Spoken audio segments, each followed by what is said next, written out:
Good afternoon, everyone. Can everyone hear me okay?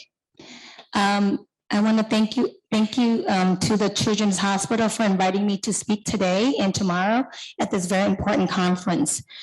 Okay, no more PK/PD, no more vancomycin, let's switch gear. I'm a neonatal pharmacist, so we're gonna switch gear. That's not important, this is more important. Just kidding.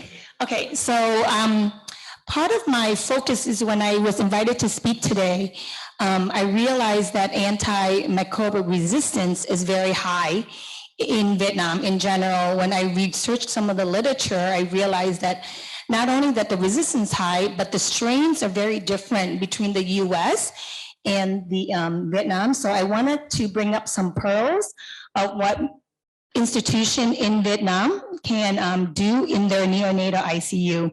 So I guess my first question is, oh, I'm so loud. So my first question is, in here, who's a pharmacist that take care of babies? Can you raise your hand? I take care of babies ở nhà thương. Anybody? Wait, so if you don't take care of babies, do you want to take care of big babies? Or you take care of adults? I know you take care of babies because we have a director of neonatology here, so I know she takes care of baby. Okay, so maybe to briefly, just so everyone understand, in case you're not a neonatal pharmacist, when you think about neonatal sepsis in neonatology, we break them down by early versus late onset, so everyone is understanding. So in general, when you use the definition, sepsis is early onset is occurring within the first 72 hours of birth. And this definition is by the American Academy of Pediatrics. The CDC definition changes a little bit, anywhere between 3 to 7 days, but usually most people use within 72 hours. Obviously, since it's early onset, it is vertical transmission. And then, so in the United States and Europe, which is, we call it high income countries, the most common pathogens for early onset sepsis is group B streptococcus and E. coli. However, I've looked at the incidence in low to medium country, including Vietnam, and I realized that you don't have group B streptococcus when they swab the mom. There is no group B streptococcus in the woman, but instead, your most common organism is Klebsiella, Acinetobacter, E. coli, and Staph aureus, which I never see in the United States. So of course, a lot of time, my talk today is, because I don't know every hospital in Vietnam are the same or different, but my lesson for you guys is to take home messages that apply to your institution and your antibiogram. Late onset sepsis is occurring more than 72 hours. And depending on the time, it could be vertical or it could be horizontal transmission. And there's another definition called nosocomial, which is similar to late onset sepsis, but you have to consider risk factors. So in the United States, when you look at the epidemiology, sepsis is very uncommon. The incidence is very low, but the mortality is high. So the neonatal sepsis is anywhere between 0.3 to 0.8 per 1,000 in term baby, and the preterm is a little higher, about 4. But when you look globally, the incidence can be as high as 28 per 1,000. It is very high. So then I looked up the incidence for Vietnam. The incidence for early onset sepsis in Vietnam is about 4 to 11 per 1,000.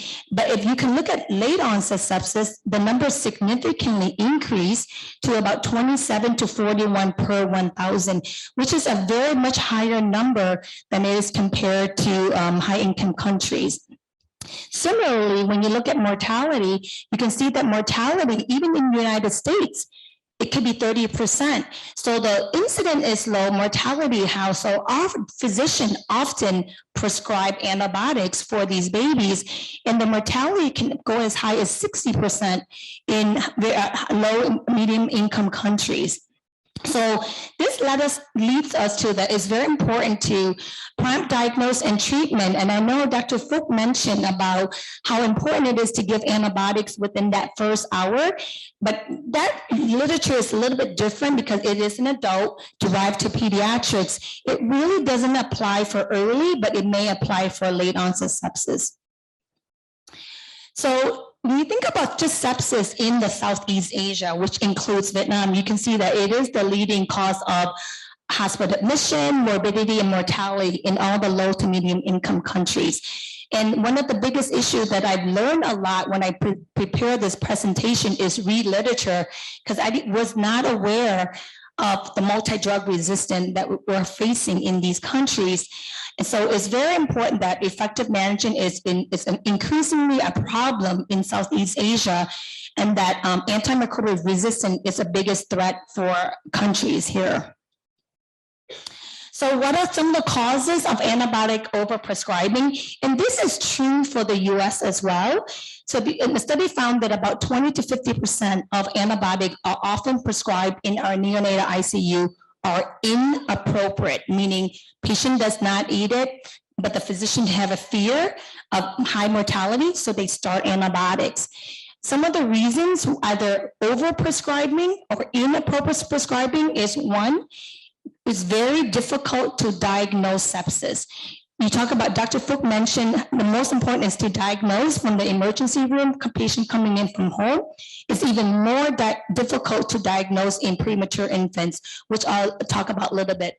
The clinical signs and symptoms in baby, especially premature infants, are very non-specific. You know, it's not like a baby can talk to you and say, I don't feel good, right?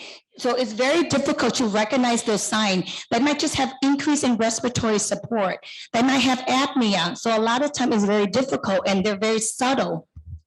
The commonly used biomarkers we use, such as CRP or procalcitonin, have a very low predictive value for early onset sepsis. Why do we use it? Because we have nothing else to use, right? Because that's all we have. Blood culture are not always conclusive or maybe accessible immediately. We have rapid tests where our blood culture is positive within 12 hours. So a lot of time when my blood culture is positive within 12 hours, I can de-escalate right away. We even do DNA typing, so we know what kind of organism that is. And also failure to narrow antibiotic after microbiologic results. Some people are too afraid to de-escalate. Right? So they're like, oh, patient doesn't look well, even though I have E. coli, I want to still continue vancomycin because they want to have gram-positive coverage. And then a lot of time, surgery might want to prolong antibiotic prophylaxis after surgery, although there's really no evidence for that. So some of the costs, again, if you look at the study, they found that most preterm infants, especially very low birth weight, so these are baby weighing less than 1,500 grams, are treated empirically. And we'll go through some of the guidelines where you think you should treat a patient or not. In a study, they found that about 4 to 7.4% of term or late preterm are exposed to antibiotic during the first 3 days for suspected early onset sepsis. And then antibiotics are often prolonged despite a negative blood culture. Again, we'll talk about all the concern. So Vaughan is a Vermont-Oxford network, which is my hospital belongs to part of that network where it includes more than 30 hospitals in the United States where we compare to each other and we bench our number to make sure that we're reaching the national number. They reported 75% of infants received antibiotic more than 48 hours did not have any positive cultures. Again, because we're treating clinical symptoms or because we're afraid because of the high mortality rate. And then prolonged antibiotics are usually giving up to 50% of preterm infant with no positive cultures. So why are antibiotics bad? I know you're all concerned about antimicrobial resistance, but there's other concerns with antibiotic as well. You think about it, you're changing the microbiota, right? So you think about your GI, you reduce colonization of the other commensal organism, you increase the risk of long-term obesity, asthma, and inflammatory bowel disease as a long-term. remember, babies we want to use the least antibiotic because they're going to be exposed to more antibiotic down the road. And then there's also increased risk of invasive candidiasis and necrotizing enterocolitis associated with prolonged antibiotic. And the concern for invasive candidiasis is the use of third-generation cephalosporin. So cefotaxime or ceftazidime, if you use that in very low birth weight infants, the risk for candidemia increase significantly. So I never let my physician, I know we have a couple of physicians here, use third-generation antibiotics. To me, they're the dumbest antibiotics. I only use it when I treat meningitis because it has very good CNS penetration, but I don't use it to treat empiric suspected sepsis. Also, there's also increased mortality in very low birth weight with the use of prolonged antibiotics. So you have to think about all these sequelae, drug toxicity, increase in hospitalization, and the most important thing that you're facing here in Vietnam is increased risk of antimicrobial resistance. So what are some of the strategies that I'm going to discuss today? And I try to keep on time. One, we need to decrease the need to initiate. So I'm going to talk about some of the strategy we use in the United States to not start antibiotic when the baby is born. I think that's really important. The second one, we're going to talk about how can we decrease the duration. Patients are on antibiotic way too long here. Like after I rounded in both the pediatric ICU and I rounded in the neonatal ICU, we have to find a way. And I understand the concern for mortality in these patients. So it's a balance. It's a very difficult balance. But we'll show you some strategies that you can use to decrease duration of antibiotic. The third one is selecting the correct antibiotic, of course, optimizing PK/PD, which I'm not going to talk about because Dr. Young is going to talk about it after this conference. And then the fourth one is to enhance microbiologic testing, which is beyond your control, but maybe that's something for our medical director to do. So first, let's talk about how can we reduce the initiation. Maybe we don't need to start antibiotic for a patient with early onset sepsis. Remember, those are baby just born within the first 72 hours. So what is the best way to identify? So first, what do we do when the baby is born and you're concerned for sepsis, right? Blood culture, that is your gold standard. You collect blood for your patient. You send lab works. You send a CBC. You calculate your IVT ratio, right? Your immature to total ratio, and is greater than 0.2 or 20% or 30%, you're concerned that there's some sort of inflammation. You look at the clinical signs. I kind of mentioned to you the signs are very subtle, so it's really hard. And then you look at biomarkers. So some of your biomarkers, you might say your CRP is more than 10 milligram per liter, or your procalcitonin is more than 0.5. And then you can use the sepsis calculator. So I'm going to discuss about the sepsis calculator, which is implemented in the United States, but it has been used through many different countries. Since your sepsis is about 4 per 1,000, I was able to find out that you can use it in Vietnam. It's a free website, but it's only for 34 weeks and above. So what the calculator, it was developed by the Kaiser Permanente in Northern California Hospital, and it's only for 34 weeks gestational birth. So unfortunately, you cannot use this for less than 34 weeks. And the goal is really to decrease practice variability and overall decrease antibiotic use. So the calculator, based on 2 prediction model, it looks at the newborn, but it also looked at maternal risk factor.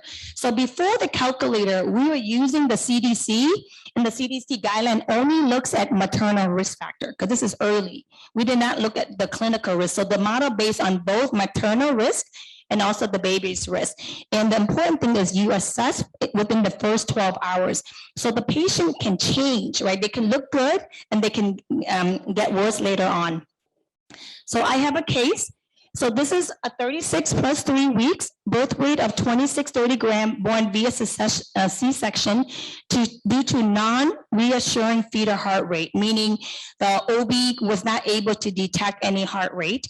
So in the delivery room, the baby had poor respiratory effort with cyanosis, and heart rate was less than 60, resulting 2 minutes of positive pressure ventilation. About 4 minutes, the baby's respiratory status improved, and the baby was transferred to the neonate ICU on room air. So these are important information. Did not need ventilation, was on room air. So some of the maternal factors, so mom had a fever, right? She has a 38 degrees Celsius. She has chorioamnionitis, which is infection of the chorion, amniotic sac. She ruptured for 3 hours. And she also has GBS unknown. We swab, we do maternal vaginal swab for GBS, group B streptococcus, at about 35, 36 weeks. She was unknown and she did not receive antibiotic. So, and other serology are negative. So my question for you guys is, would you prescribe antibiotic to this patient? I'm gonna pick on Dr. Ha because she is our NICU physician. She said yes. Did everyone agree with Dr. Ha to start antibiotic for this baby? So if this is your baby in your NICU, you would start antibiotic. I would too. Yep. So you say yes. Okay, another NICU person. Okay, let's see if you're correct. Okay, so this is the Kaiser Calculator. I have the website there for you. So I don't have a pointer, but if you can see the incidence of early sepsis, the CDC is 0.5. My hospital is 0.8. California Kaiser is only 0.3. And then Vietnam is, oh, this one? Oh, good. But it goes as high as 4. So you could use it for Vietnam because your early onset incidence is 4. But I know the author, he said he'd been doing more testing to increase the incidence because other countries are using it. You put in the patient gestational age, the temperature could be Fahrenheit or Celsius, ruptured a membrane, GBS unknown, and if she got antibiotics, okay? So this is a little hard for you because your mom hospital, I went to the wrong hospital this morning, is down the street, right? So you can just go over there, ask the mom, and fill in this information as you're being transferred. So when you calculate this, it gives you a sepsis risk for the baby, and it tells you what to do, right? If the baby looks good, no culture, no antibiotic, just monitor. If the baby is equivocal or clinical illness, you start antibiotics. So what are these definitions? You hit these button in the bottom. So when you hit this button, that's what it tells you. See, clinical illness is any patient that needed CPAP, but our baby is room air, right? He's not on oxygen. So these are all the, and then equivocal is persistently.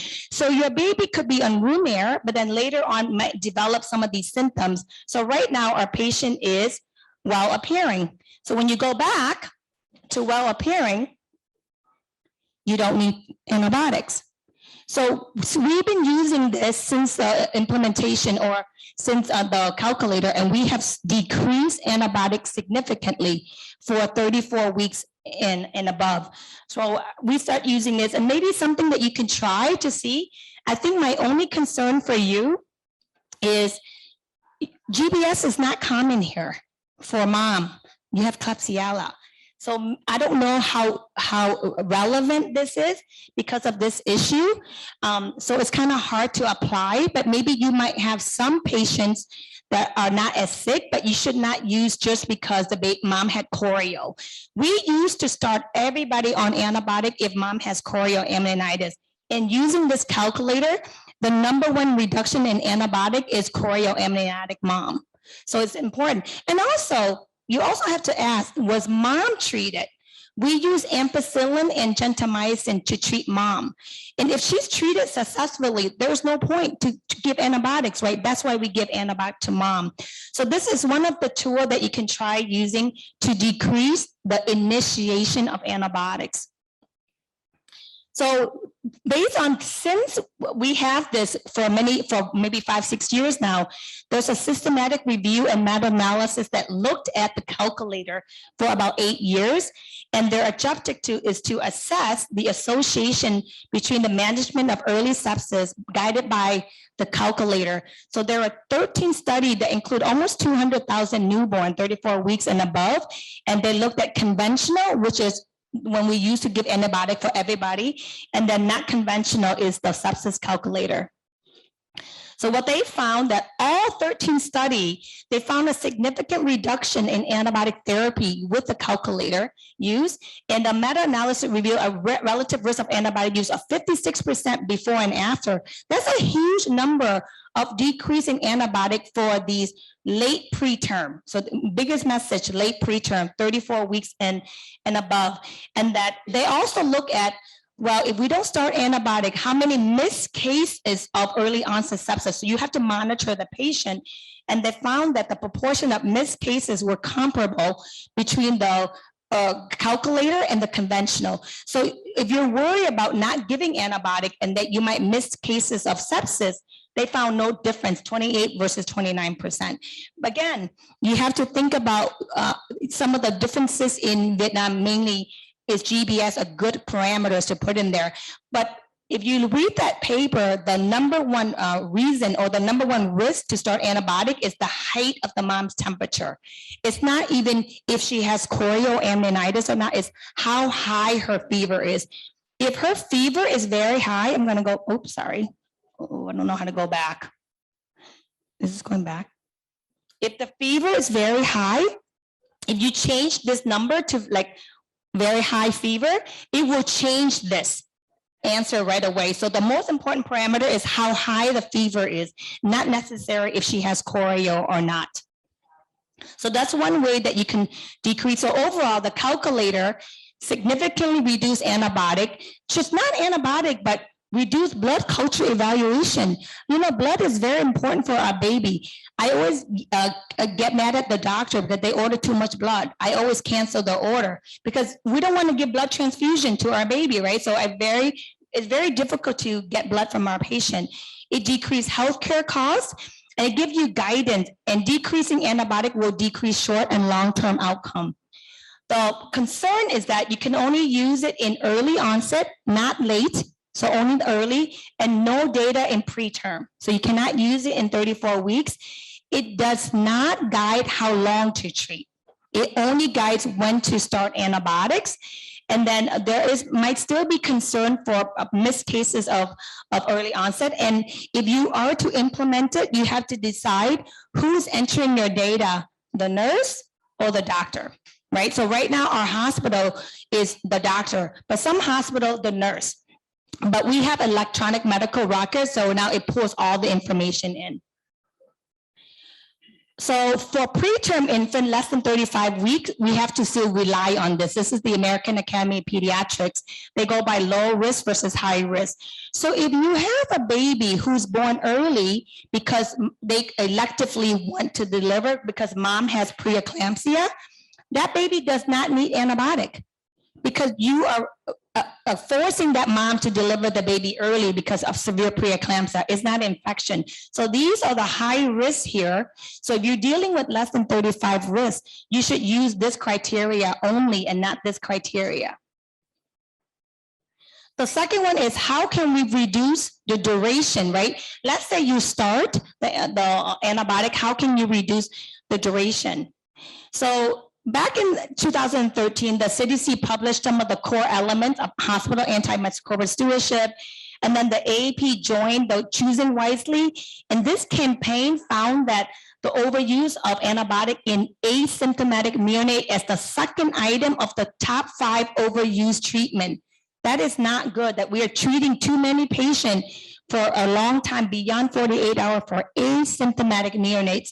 So every hospital now is, at our hospital, we are charged with trying to find way to decrease antibiotic by 20%. That is our biggest campaign, that we're trying to decrease antibiotic. Right now, there are no guidelines on how to guide duration. And we're talking about culture negative sepsis, right? I have very little positive culture, right? This is all culture negative. This is the biggest controversial area. Because if you have a positive culture, we know how long to treat. That is very evidence-based, but this is culture negative. So some of the strategy to reduce antibiotic duration is they're saying now, I'm looking into this, we're gonna send blood culture from the cord blood. But this is hard for you because you're in a children's hospital, right? You're not gonna have cord blood. I'm in an adult hospital with maternal. So when we go for delivery, we can draw the blood from the mom's cord, the baby's cord, and send it for all these markers so you get early diagnosed. So this is something that we're looking into doing. The second thing, do you send 2 blood culture right now or 1? 2, and how many ml of blood?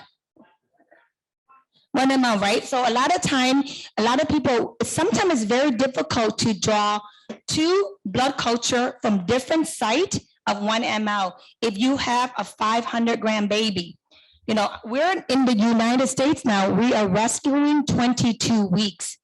It's very small, 300-gram, 400-gram baby. To get 1 ml of blood is very, very difficult, you know, so a lot of time, but that is the best idea. So even my hospital for early, I only do 1. For late, I do 2, because you have to start antibiotic within that first hour or 2 hours, as much as you can. The third strategy is implementing automatic stop date. So we'll talk about this. Using CRP guided and incorporation of PCR. So we're gonna talk about these. So the first one is the 36 to 48 hour automatic stop date. So the American of Pediatrics has endorsed discontinue antibiotic if your cultures are negative at 36 to 48 hour, unless there is a evidence of site-specific infection. So who cares if your CRP is high? It doesn't mean anything. CRP is very non-specific. It responds to inflammation. You continue antibiotic in response to abnormal lab is rarely justified, okay? And then many institutions have adapted this and have shown significant reduction. Even if you save 1 day, 1 day is better than no day, right? So every time you decrease antibiotic, it is very good for the long-term outcome of these patients. And they found that there was no significant difference in culture-proven sepsis. So how to implement this in your institution? So 1, if you were to implement this, I mean, this is not culture positive, this is culture negative. You need to determine what is your baseline antibiotic usage first, so that you can later on collect data. I would love to collect data here. You have so many patients. You could do a study really easy, like Jennifer Lay was talking about, that we cannot do outcome data for Vanco, for MRSA, because we don't have MRSA. But here, Dr. Fook mentioned that 85% of the PICU, Staph aureus, is MRSA. So you can do a lot of these studies in these patients, you know. So I would say determine your baseline antibiotic usage. Work with your information technology to create order sets. So we have electronics, so it's easy. We built it in, it stops the antibiotic and it sends a flag. Do you want to continue? You hit a button. But maybe for you, I know you don't have electronic, maybe you can have a copy of the order to have it stop, and then every time they continue, it flags the pharmacy to send you more drug. So it forces you to stop the antibiotic. This is all culture negative, not positive. And then I work really closely with my microbiology department to early report of our cultures. So now they report it within 12 hours. So within 12 hours, I already know if my culture is going to be negative. I wait 36 hours because of clinical symptoms to make sure that everything has improved. Then you create order set for labs. So you can set, your order could be start antibiotic, get a CRP, get a CBC, right? And then repeat again. CRP rises 12 to 16 hours and then peaks at 24 hours, get another one then. And by that time, you're done with 48 hours and you stop antibiotics. And then you educate the medical and nursing staff. So it is not easy. It requires participation from the medical and nursing staff. And the pharmacist is there to guide all of this, because who is dispensing your drug? The pharmacist, right? So they can be the gatekeeper of not giving you the drug. So that way they can evaluate to make sure conjunctively, when you're rounding, should this patient continue antibiotics? And that has shown that. However, you always have to have an ongoing assessment to make sure you don't miss any case, right? So if you miss a case, so you continue to follow that patient to make sure that nothing is growing out and looking for, maybe they might have late onset sepsis later on. So when you implement something, it becomes a quality improvement project, and it's a great project. Most of my research, I don't collect data. I have my students do it. It's free labor, right? They collect data for you and you use them for that.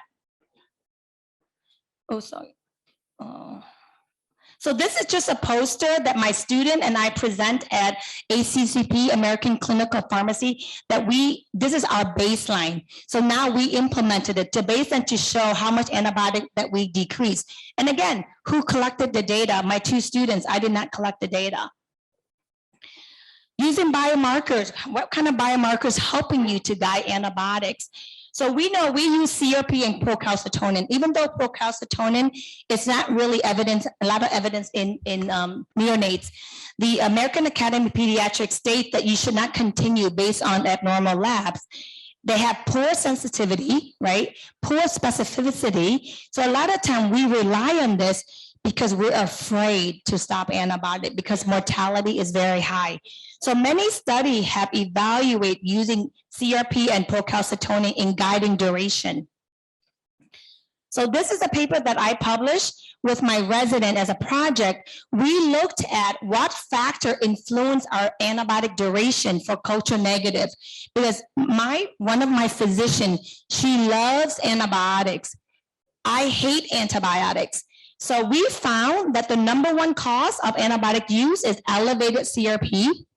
And then this one makes sense. The need for vasopressors and mechanical ventilation were all associated with prolonged antibiotic, all culture negative sepsis, early onset sepsis.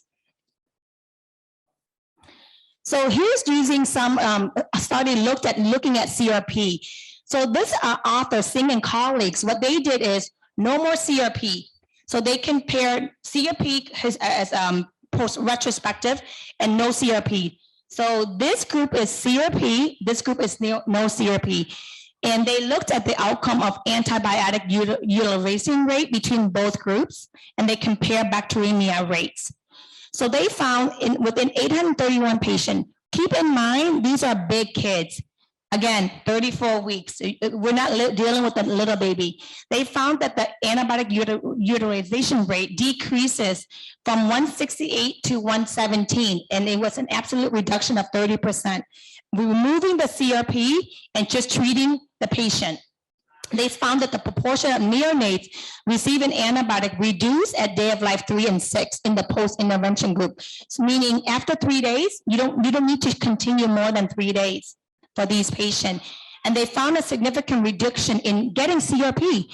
These lab cost money, right? So they don't even do CRP levels anymore. And this is recently published in 2021. Procalcitonin is another one. It has a better, highest negative predictor value of all the biomarkers for severe invasive bacterial infection in neonates. The interpretation of procalcitonin is a little difficult because it's low, it rises, and then it goes down after 48 hours. So it's really tricky to use it. And sometimes maternal factor can also falsely increase procalcitonin, chorio, perinatal asphyxia, and preeclampsia. So this study found that procalcitonin deficiency has safely reduced antibiotic in adults and children. We know that. So this study looked at neonates. So there's 2 studies evaluate procalcitonin guided antibiotic for early onset sepsis. More than 37,000 neonates, again, 34 weeks and above. And the procalcitonin guided made a significant reduction in duration of antibiotic therapy, also reduction in hospitalization in the procalcitonin group. They also found that the duration of therapy is independent of gestational age, risk factor, or clinical signs. However, duration was dependent on abnormal lab, meaning if the CRP was high or if the patient had leukopenia before the start of antibiotic, they found that maybe those patients needed more antibiotic. They also looked at reinfection and they found no difference between the two groups, and they found no death between the two groups. So this study used procalcitonin.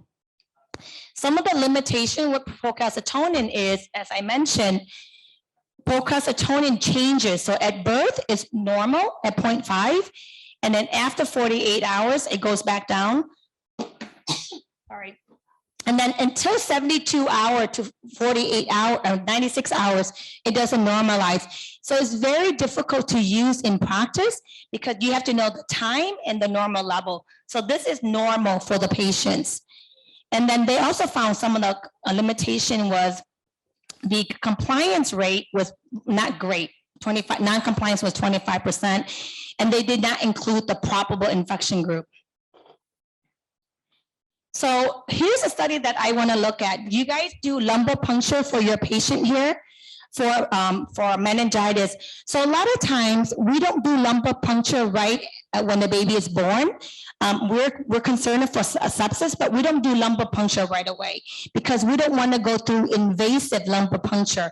So we do lumbar puncture only if our blood culture grows a pathogen or if we have very sick patient with very high biomarkers.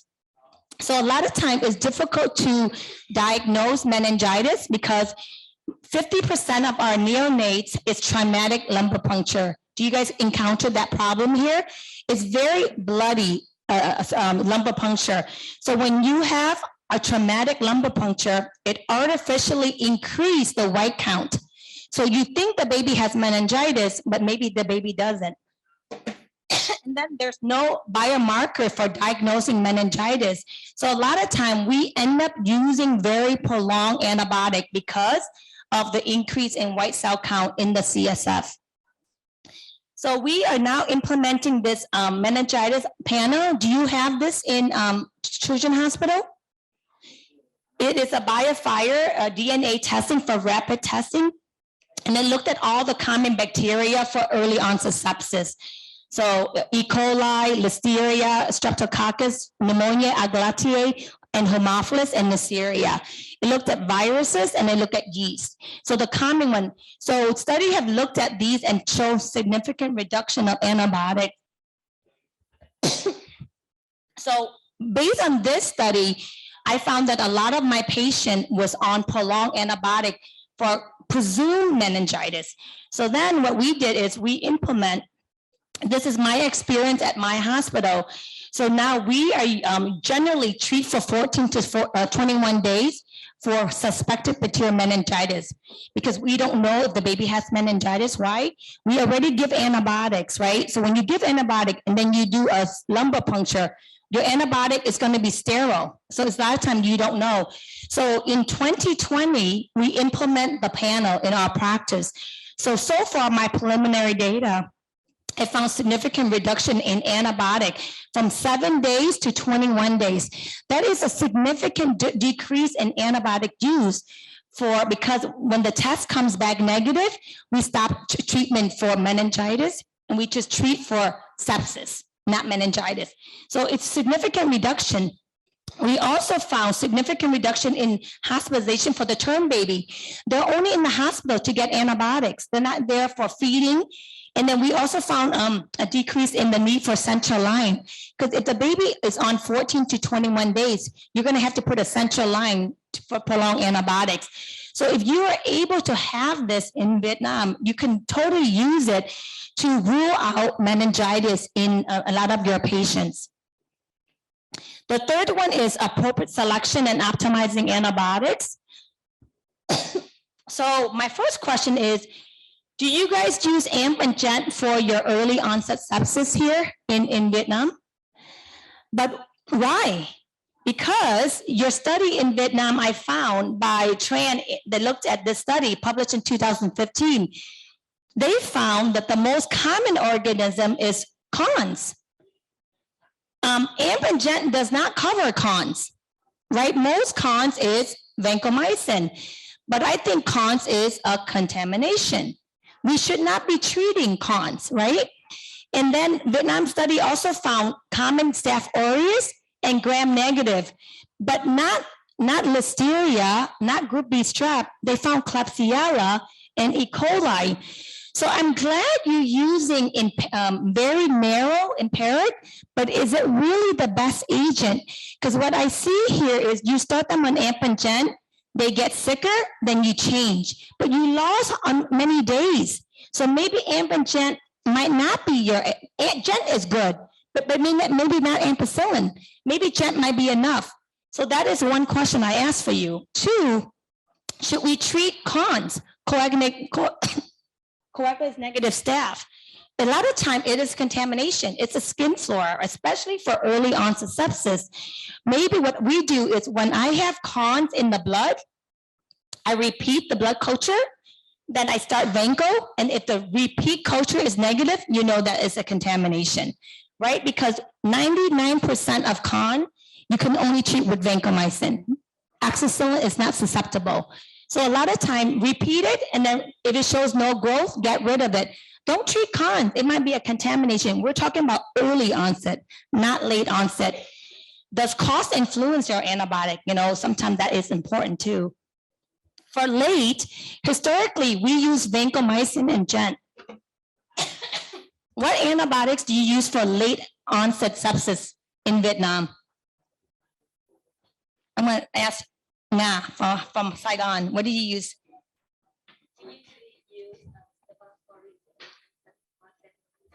And vanco? So in Ho Chi Minh City, she used 3rd generation cephalosporin and vancomycin. How about here? Oh man, that is not good. 3rd generation cephalosporin is bad. It is very, especially in very low birth weight, very high resistant for Enterobacteriaceae, especially Enterobacter, Acinetobacter, which is a problem in Vietnam already, and fungal. But why? Why do you use that? Why not gentamicin? Gentamicin is such a beautiful drug, and you don't have ototoxicity and nephrotoxicity with the new dosing regimen. Even if you don't have levels, most patients won't have toxicity. You just extend the dosing interval. Your GFR is low, you move from Q24 to Q36. You don't really need it, but you should not use cephalosporins. So from the study, I found that cons accounted for 80% of late onset in high income country and 50%. So in Vietnam, it's about 50% for late onset. It's mostly colonization, and the mortality 1% with cons. So Staph aureus is different. You don't really have high mortality. So most of the time when you use too much vancomycin, you have resistance. Luckily, your data doesn't show that you have resistance yet. You have increased incidence of, this is where I'm concerned, gram-negative bacilli and then potential toxicity. So you should only use it where you have high prevalence of MRSA. So I saw Dr. Fook brought up the PICU ID, said that 80% of his Staph aureus is MRSA. How about the NICU? Is it the same? 80% of MRSA? Oh, that's very high. So you still could use vancomycin and gentamicin, right? You don't need to use 3rd generation cephalosporin. So at our hospital, I don't let physicians use vanco, no more. We use amoxicillin. It is a beautiful drug, bactericidal, has good CNS protection, has good lung penetration if you're using treating pneumonia. When you replace it, all these studies have found significant decrease in vancomycin, significant reduction in Staph aureus, no significant difference in gram-negative, no difference in death, and then no difference in here. But remember, some of the concern is that those hospitals have low incidence of MRSA. So if you have high incidence, it's a little tricky because you don't want a patient to die. But I think for you, you can start with vancomycin, but stop the duration, decrease the duration when you are having a negative culture. And because a lot of time you're treating viral or just symptoms that you think it could be due to prematurity. What's the most common symptom of sepsis in our baby? Respiratory. right? Respiratory is the number one. Maybe he needs respiratory support because he has premature lungs and not necessary. So some of the application, if you want to implement this, most of the study has low rate. So I think you have to be careful here because you said your rate is very high. It includes patient with risk factors such as central line. So that's good, right? It has a really good heterogeneous patient with central line hemodynamic instability. So the study included very sick patient as well, but we don't know how they collect. Did they 1 ml of blood or 0.5 or 2 blood? So we also implemented it. I don't use vancomycin anymore. I changed it to oxacillin, but our infectious disease is scared. So she said she allowed me to change it at 24 hours. So I start vanco and gentamicin at 24 hours. I have rapid tests. I have no cons. I switch to oxacillin because if you have Staph aureus, the best drug is oxacillin, right? If it's not MRSA. So I switched, and my preliminary data, I found significant reduction already. And now moving forward, I'm going to implement no more vancomycin and show our infectious disease that we didn't have anyone with any cons in our patients. This one talks about how you should not use third generation cephalosporins because they increase the use. A lot of time people like it because lack toxicity, you don't have to do TDM, right, for gentamicin. So you use this, but a lot of resistance, and cross resistance as well. And that there's an increase in rate of resistance, especially Enterobacter species that I mentioned earlier. So these studies looked at looking at using cephalosporins. So they compare different antibiotics. Group 1 is the more narrow, Tobra, and then group 2 is cephalosporin. Same here, just for the sake of time. You can see that any group that uses cephalosporin has an increased resistance rate compared to the more narrow antibiotics that you see. With this study had a lot of Enterobacter colloquiae at their hospital, 50% colonized, and they had 30% multi-resistant. So they stopped using it, and they use amikacin, which is also bad. And they found a lower risk in their patient with resistance with Enterobacter colloquiae, which could be a problem here. The last one, and before I end, is enhancing microbiologic testing. So a lot of time getting adequate blood is very difficult, but the sensitivity of blood culture varies. And a lot of times the positive predictive value is very low if you don't have enough blood in your patient. So you are doing a good job, minimum of 1 ml of blood, and then ideally get 2 venipuncture in separate site. Oops, sorry. 2 venipuncture for your patient, do really significant reduction in cons, right, in late onset sepsis. And then your hospital, I have a question. Does your antibiogram show up MIC or just SIR? Oh no, that's bad. Okay, and okay, so so here, look at this patient. My question for you is, would you use gentamicin? Raise your hand, say yes. If you don't have MIC, right? If I asked you in a test question, can I use gentamicin? Would you say yes? She's looking at me as it's a trick question. Yeah. Oh, thank you, darling. Would you use gentamicin? Yes, of course. So that is a problem because this is actually a real patient of mine. And if I show you the MIC, would you use gentamicin with an MIC of 4? Remember he talked about PK/PD, right? I'm not going to talk a lot, but usually you want your peak to be 8 to 10 times your MIC. So if you have 8 to 10 times, you're going to get a level of 40. That's when you have hearing loss and nephrotoxicity. You cannot use it. The break point for gentamicin is 4. Intermediate is 16. Resistant is 16. So, but you have to understand PK/PD, and this is where pharmacists play a big role because physicians cannot understand this. Sorry, no offense. No offense. Right? It is very important. important. So you have to know. My doctor always continue. I yell at them all the time. I go, what are you thinking? So now they know, 1. This number has to be 1, right? 1, your peak is 8. 8 times your MIC. Cannot be 2, has to be 1. Do you understand? So it's very important to have that. So you have to have, so if your hospital only have this, it's not good. You can ask your lab for the MIC. So that's, I think, is really important for your system. So in conclusion, you can see that sepsis is a challenging dilemma because the incidence is rare, but the mortality is high. Antibiotic long-term and short-term use has also have both long-term and short-term adverse outcome. And you can see that if you implement the sepsis calculator or the automatic stop date or the biomarker, all of this has shown to decrease.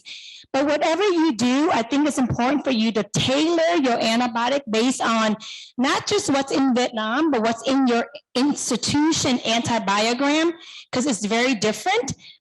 And it could be different between the NICU and the PICU as well. And whatever you want to implement, you have to do surveillance because it could be bad, right? So you want to do surveillance and then you collect data and then you publish it, right? And so it's a very good thing. This is very important. Whatever you make a change, you have to make sure that you're evaluating safety and any changes in the microbial ecology. That's very important. That's all I have. Thank you.